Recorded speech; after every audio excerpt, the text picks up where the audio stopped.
Good morning बच्चों। जैसा आपको पता है कि आप लोगों की 22 से परीक्षा शुरू होगी, तो फिर आज हमने आप लोगों को सोचा है कि अभ्यास पुस्तिका भारतीय खोज में आप लोगों को पुनराभ्यास करा दिया जाए। इसमें हमने जो भी पढ़ाया है उसके शॉर्टकट में हम आप लोगों को समझा देते हैं कि क्या प्रश्नोत्तर है, लघु प्रश्नोत्तर, सभी चीज़ों के बारे में बता देते हैं। उसको हम अच्छी तरह से आपको समझा देते हैं। पहला है अहमदनगर का किला। प्रश्न है आपका, नेहरू जी ने चांद को अपना सहचर क्यों कहा और उन्हें यह क्या सीख देता प्रतीत होता है। तो नेहरू जी ने जेल में रहते हुए चांद को अपना साथी इसलिए माना था क्योंकि वह प्रतिदिन निश्चित समय पर आकर उन्हें एक एक दिन का एहसास करवाता था। साथ ही वह यह भी सीख देता था कि अंधकार के बाद प्रकाश आता है, अर्थात दुख के बाद सुख का दिन अवश्य आते हैं। तो इस तरह से उन्होंने उसको अपना साथी माना था। प्रश्न उत्तर दूसरा है कि अहमदनगर किले में रहकर नेहरू जी ने क्या क्या कार्य प्रारंभ किया। तो अहमदनगर के किले में नेहरू जी ने बागवानी, जब वो सोचे कि मैं खाली बैठा रहता हूँ तो मैं क्या करूँ, तो ये उन्होंने बागवानी का कार्य शुरू किया। और वे खाली बैठकर समय को व्यर्थ, जो पहले के लोग वो समय को व्यर्थ नहीं गंवाना चाहते थे, इसलिए उन्होंने क्या किया कि पथरीली कंकीरीली जमीन जो कि बहुत ही उपजाऊ नहीं थी उसको उन्होंने खोद खोद कर उपजाऊ बना डाला था। या और नेक्स्ट आपका प्रश्न है कि अहमदनगर किले के साथ ऐसी कौन सी घटना जुड़ी थी। तो आपको भी कहानी के द्वारा पता है कि अहमदनगर किले के एक साहसी चांद बीबी की घटना जुड़ी है, जिसने अकबर के शाही सेना के सामने उनके विरुद्ध उसने तलवार हाथ में उठा लिया था और उसने अपने अकेले दम पर अपनी सेना का नेतृत्व किया।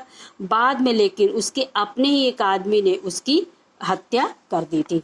इस प्रकार से चांद बीबी का अंत हो गया था। अब आपका प्रश्न है, नेहरू जी ने कुदाल छोड़ करके कलम क्यों उठाई।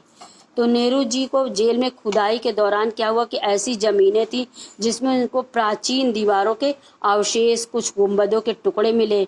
तो नेहरू जी ने सोचा कि इसको खुदाई करके वो और जानकारियां प्राप्त करना चाहते थे, लेकिन वहाँ के अधिकारियों ने इसकी इजाज़त नहीं दी कि तुम और जो है इसको नहीं खोद सकते, इसकी इजाज़त नहीं दी।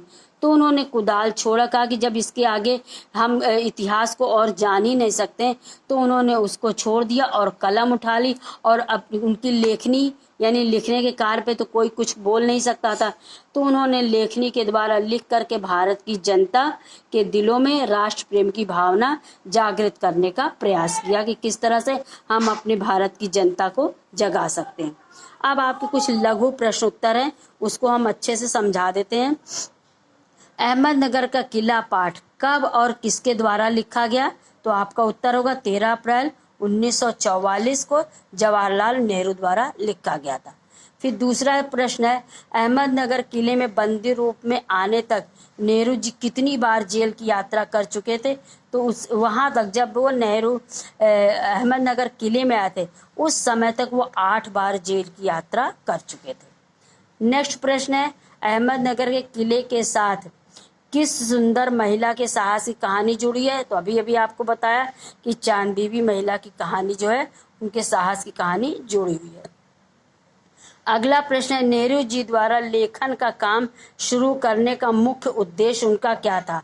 उनका मुख्य उद्देश्य था कि भारतीय इतिहास पर प्रकाश डालना है जिसको कोई नहीं जान पा रहा। जो हमारा इतिहास जो है, इस समय हमारा देश अंग्रेज़ों के कब्जे में है, हमारे देश की जनता को में जगाना है, तो इसलिए उन्होंने भारतीय इतिहास पर अपना प्रकाश डाला था। अगला प्रश्न है कि रोज तपती धूप में कई घंटे नेहरू जी क्या किया करते थे। तो रोज तपती धूप में घंटों नेहरू जी फूलों की क्यारियां बनाने का काम करते थे। अगला प्रश्न है, अधिकारियों द्वारा किस बात की अनुमति नेहरू जी और अन्य लोगों को नहीं दी गई थी। तो खुदाई की अनुमति जो है उन लोगों को नहीं दी गई थी कि अब आप इसके आगे खुदाई नहीं कर सकते। चांद बीबी की हत्या किसने की। तो चांद बीबी की हत्या उन्हीं के किसी आदमी ने की थी। अब आता है विरासत शब्द का अर्थ क्या है। तो जीवन मूल्यों जो पूर्वजों से हमें जो विरासत में हमें मिला होता उसी को हम विरासत कहते हैं। तो उसका अर्थ है जीवन मूल्यों, हमारे संस्कार, हमारी सभ्यता जो हमें कहाँ से मिली, हमें अपने पूर्वजों से मिली है, तो उसी को हम विरासत कहते हैं। नेक्स्ट प्रश्न है, जेल में खुदाई के दौरान क्या मिला था। तो जेल में खुदाई के दौरान दीवारें, जब जेल में खुदाई किया था उन लोगों ने, तो टूटे हुए दीवारें, गुंबद, इमारतों का ऊपरी सतह, ये सारी चीज़ें जो है उनको उस समय वहाँ पर मिल गए थे। अब नेहरू जी ने कब तक लिखने का निश्चय किया? तो जब तक भारत न, उनका ये था कि जब तक भारत आज़ाद नहीं हो जाता तब तक मैं लिखने का कार्य प्रारंभ करता रहूँगा। अब आपका रिक्त स्थान आता है कि भारत का नाम भारत के नाम पर पड़ा था। वसुधैव कुटुंबकम किसकी देन है? वैदिक आर्यों की देन है। यह आपका खाली जगह है कि वैदिक आर्यों की देन है। नेक्स्ट है भारत के 2 महान काव्यों के नाम। तो एक आपका महाकाव्य है रामायण और दूसरा महाकाव्य है महाभारत है। नेक्स्ट प्रश्न है पंडित जवाहरलाल नेहरू भारत के उत्तर पश्चिम में स्थित सिंधु घाटी में किस किले पर खड़े थे? मोहनजोदड़ो के एक किले पर खड़े थे। इंडस या सिंधु किसके आधार पर हमारे देश का नाम पड़ा? तो इंडस यानी इंडिया और हिंदुस्तान। ये सारी चीज़ें आपका पार्ट 1 का चैप्टर जो है वो कंप्लीट हो गया है।